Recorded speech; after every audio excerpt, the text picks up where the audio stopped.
Uh, Welcome to episode number one of the Black Couch. With these series, I know previously, if you've been tuning into the channel, I've been taking everybody on my journey in trucking and just different things that I go through or different things that I have liked in life, from movies that made an impact on me, like in time, from musicians like Mac Miller. Also different things in sports that just give me a little peace of mind because we all have to find that place. Now for this series, that I'm calling the Black Couch, I want to really put a highlight on mental health, especially from a black perspective. I call it the Black Couch because if you ever been in a therapist room, it's usually some type of comfortable couch that you sit back, get laid back, and really just explain what's going on. So that's kind of what I want to do with this series, starting off just talking about myself and different things that I've been through in regards to mental health, and then eventually expanding that. So if you go back throughout the channel, you see I'm pretty much laid back, pretty much locked in on what I was locked in on. Just pretty cool, average, normal person. Recently, on the 18th, you always know I would be speaking about a fast. At some point, the channel started. I had just came off a 30-day fast. I was in North Carolina. It was like from July 4th to early September. I had did that 30 days straight with just liquids. I don't do the straight water. I do water with like a plant shake, uh, Powerade Zero, and supplements just to stay nutrient efficient instead of going nutrient efficient. Even though the body does start working at a more efficient level when we do start fasting. So that was the longest I had done. The first time I did it was 18. I had really got the concept from when Beyonce was filming Dreamgirls. She needed to lose 20 pounds in 14 days. So she did the master cleanse, and that was the first time I had got familiar with it. Did it, think I lost about 10, 15 pounds. Did it for 14 days. Two other times I did it. One time I was in Colorado, lost about 55. I think I went from 258 to 207, something like that. And then I did another time um, in Ohio, and I dropped down from in the 240s to about 205, around the same thing. So I dropped 50, 60 pounds multiple times. And after the last time, I think I was in trucking school in 2018. I was down to 197 in trucking school, ended up getting off track, started going up, up, up, up, and up, getting comfortable again, and ended up putting a lot of it back on and got upwards to 300. So once I got to that point, it was like, well, I guess we got to go in again. But getting older, it doesn't necessarily get easier when you do it.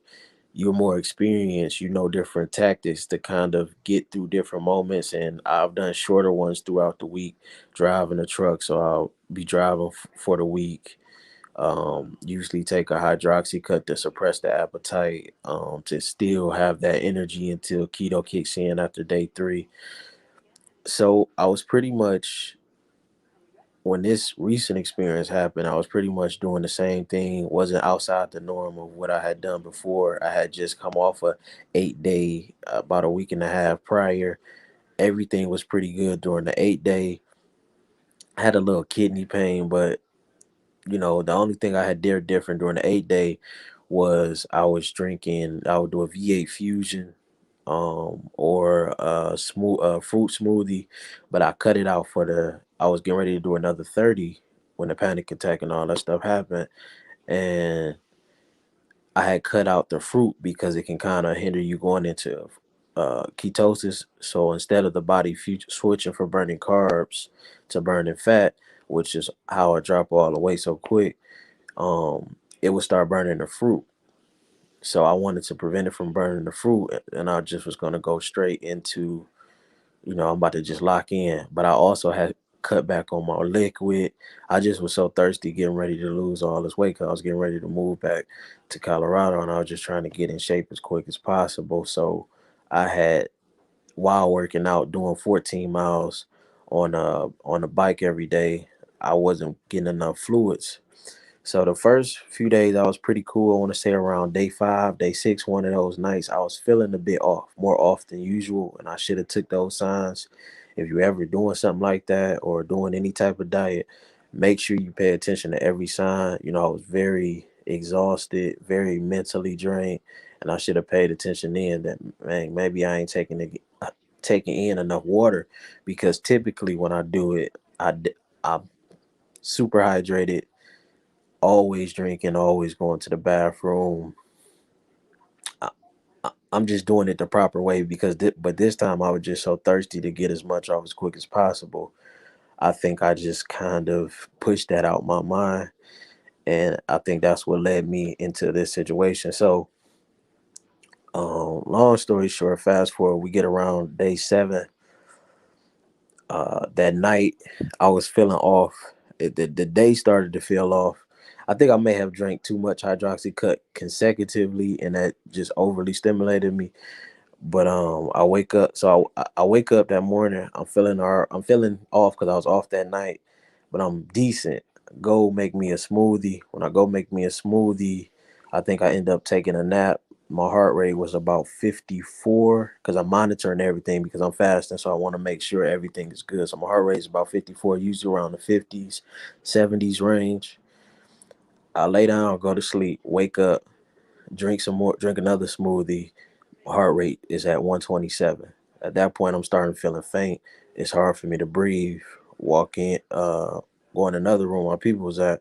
Like, man, I think I need to go to the hospital. End up going to the hospital, um, because I just felt like I was about to die. Yeah, I hadn't had no feeling like that outside of a bad weed trip, like first time smoking or first time. Never really smoking, eating an edible. I was just in that same type of position, and a few other times you can get to that space if you ever had a bad marijuana high. You know what I'm talking about, but that's usually explainable because, like, dang, I just had a bad weed high. But because I was sober and I haven't done nothing in a long time, especially not weed, not even drinking, so it was like, man, what is going on? Maybe this fast went wrong. I know that other night I had felt off. I gotta go to the hospital. So in my mind, I'm just thinking I done messed something up. I done miscalculated something, did something wrong. So I get to the hospital unexpectedly. I'm thinking I'm about to get right in like the TV. They got me waiting outside. I can barely breathe. It was tough even getting there, driving, finding a parking spot. It just was like, oh, this is it right here. I'm trying to go to the back while the person in the front is doing somebody else blood pressure and checking their work. I'm like, can y'all give me some oxygen or something, because I just feel so off. Like, this is it. And they like, no, just go sit down, wait, sign a form. So I'm just like, man, I'm about to go in the hospital. So I end up getting back there waiting. When I get to the back, I explained to him everything that was going on. I was taking hydroxycut, Garcia, Cambogia. I added that to kind of speed up the weight loss. NMN got from David Sinclair, some anti-aging as far as the sales was Resveratrol, vitamin D, magnesium, biotin for the hair and nails, vitamin D more so for the mood. Always kept me in a good mental space when I previously was going through a depression. And I got off, I think I was taking Wellbutrin because it just didn't work out for me. When I got on vitamin D and a mood support from Now Foods, that kind of helped bring me back, because for a minute, that was like in the early 2010s, I felt like I was gone after that experience, but I ended up coming back from vitamin D. So that's always been a go-to for me. Um, just, I want to say some MCT oil. I'm trying to just touch on a little bit of everything of what I was. Yeah, I mean, just pretty much just supplements is what I had been taking, and on top of the working out, with a lot of those being stimulants, um it came to the doctor was pretty much like, yeah, the sub stuff you, it was just too many stimulants, and you had dried yourself out because you know the caffeine and hydroxycut and caffeine can dehydrate you. So I ended up getting an IV. The IV was saline, and they end up also doing a bunch of tests. All the tests was fine, and that was shocking to me because they're just like, man, I feel like I'm dying. I know I'm not tripping. So I had them do a CAT scan. They did an EKG. They did blood work. Everything was fine.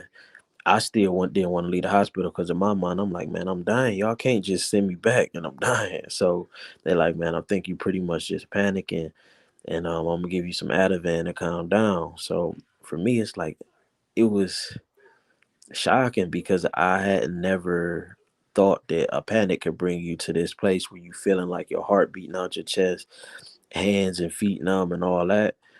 And it just was a real weird experience for me, especially not having any knowledge of it and not even really hearing these things before, but not even maybe taking it as serious as I should have when you would hear different athletes going through it, like Kevin Love, Simone Biles, DJ Carter for Ohio State. It just gave me a different type of understanding. Like, wow, this is really what a lot of people going through, but it's hard to really get an understanding of it if you've never been through it. So when they gave me the 1 milligram of Ativan and IV, mind you, I'm still fasting on the 7th day. It wasn't like I ate anything. I had just drank some water while I was there. So you putting this into a fresh body. So that night I was cool. The next day I was cool, but I ended up working out and taking the magnesium citrate to kind of just flush my system out. And the day after, I was back in the same position. I was out at a Dollar Tree or a Heinz grocery store, and I was with somebody. I'm like, oh man, I gotta go. I started feeling similar, not as bad, but just similar in that same type of panic. So I started to come to look up different things for Ativan and Ativan withdrawal, especially being on a fresh body with nothing in my system. Could that be a possibility? Because I was starting to get hot, cold, the nights in between. Mind you, this is September 19th, and I'm talking about the days in between now. So, you know, I'm hot, cold all throughout the day, throat get real tight at night. I have to constantly keep taking showers to calm myself down and keep my temperature to a certain level. It just was just real bad. A lot of the withdrawal symptoms that people say they go through, stomach starting to feel, be bloated, feel bloated. It just, it got real bad for me. And I think on the, what day did I get the Lexapro? So I think I had that Monday, because that was a Saturday. You know, I'm gonna wait for the rest. So yeah, that was the first one. Yeah,